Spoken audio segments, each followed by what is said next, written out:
Hello and welcome to part 2 of our theme of Arctic and cold weather. So we're going to carry on today and we're going to learn 5 more words that relate to this topic. Remember as well, if you haven't seen part 1, make sure you jump back and watch that video first and then come and dive into this one. So let's get straight to it. So word number 1 that we're going to talk about is the verb to hibernate. Now you probably recognise this word. Generally, it's referring to animals that sort of sleep during the winter periods. They tuck themselves away, they sleep during the winter, and they hibernate, and then they come out again in the springtime. So we decided to choose this because, again, it's very fitting for that sort of like context for cold Arctic environment. Lots of animals hibernate when it's that sort of weather.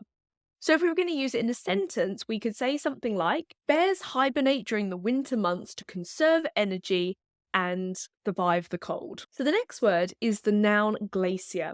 So a glacier is essentially the result of lots of like snow and water and ice building up over years and compacting, normally in between like a valley or two mountains. And then all of this ice builds up and then the pressure sort of forces it to like move down the mountain. And essentially that's what a glacier is. It's like a slow moving piece of ice traveling down the side of a mountain or sort of through a valley. So if we were going to use it in a sentence, we could say something like, the explorer marvelled at the immense size of the glacier as it slowly carved its way through the mountain path. So one of the reasons that we've taught you, or we're covering these words like hibernate and glacier, is that we know that you probably already know them or maybe recognize them.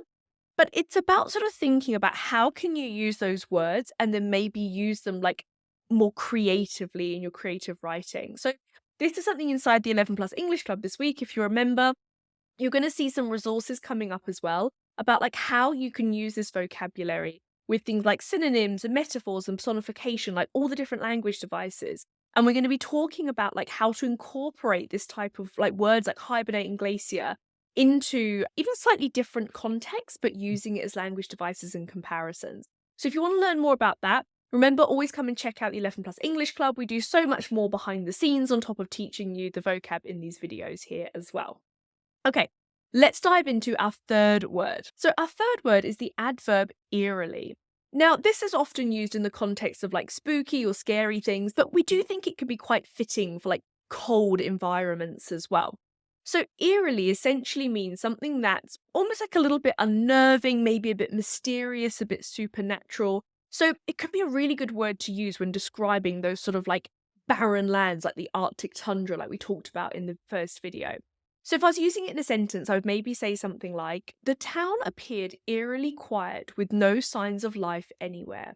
So you could use that maybe in the context of like imagining if you were describing like a small town or village that's up around near the Arctic Circle, like during the winter, and heavy snow has come down or it's really cold. And when that happens, everyone goes inside, don't they? They lock themselves in. So you could describe how it's like eerily quiet, almost creating the sense that it's been like abandoned. And again, by using the adverb eerily, it creates like a mysterious feeling as well. It makes you kind of curious, like, why is everybody hiding away? And it makes you want to learn more about it. Okay, the next word is the adjective pristine.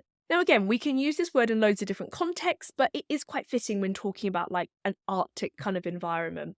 So pristine essentially means like really clean, really pure, like no marks or blemishes on it. It can also almost mean a little bit like untouched or unspoiled or not interrupted by things. So that would be a really great way of describing if you imagine like an Arctic scene when you look out and like as far as the eye can see, it's just like pure white with all the snow and the ice everywhere. And you can hardly see any other colours in amongst there. So those are like very like pristine conditions almost in the colour. You could also use it, for example, in like a sentence if you said something like, the lake was pristine and you could see the reflections of the mountains perfectly in the water. So again, it's that idea you're using it to describe nature, but this idea that it's really clear and see-through and clean. And it's got that perfect like reflective surface on it. Okay, and the last word we have for you is the noun Aurora. So check out the spelling of that one because it's a little bit unusual. So Aurora is essentially something we use to refer to, another way you might have heard of it is the Northern Light. So it's this sort of phenomenon that happens where you get these like streaks of colour going through the sky. And Aurora is a really great, when you sort of see pictures and things of these colours, it's a really great word and device to use in our creative writing to create that like imagery and magic and colour that sort of comes from seeing like colours and things flashing through the sky. So, if we were going to use it in a sentence, I would say something like, people gathered in the north to witness the spectacular display of the Aurora Borealis. So that's like the technical name for the northern light. Okay, so well done for learning all those vocab. Here is a quick reminder of the 5 words that we have covered in this video. As always, make sure you hit pause, make sure you've got them all scribbled down. You'll also see copies of the words in the video description as well, so you can copy and paste them from there and have a go at practicing them in your sentences in the comments. And we'll be going through them this week on Friday and picking out a winner for you.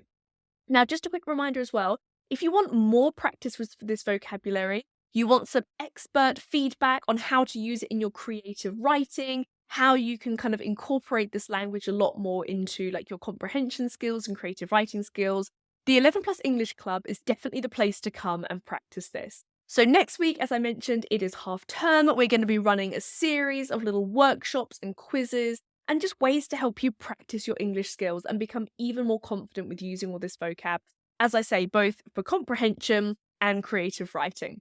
So if you want to know more about that, head to the video description. You'll see a link in there to joining the 11 Plus English Club and details of our upcoming classes that we're going to be running in the half term. We really hope to see you there. We've got some fantastic things planned. But otherwise, we wish you a wonderful half term. We're going to be having the week off next week. There's not going to be any videos. And that's because we're going to be doing all of our live classes inside the club. But then we'll be returning the following week after that. So thank you so much for watching, and we'll see you hopefully very soon.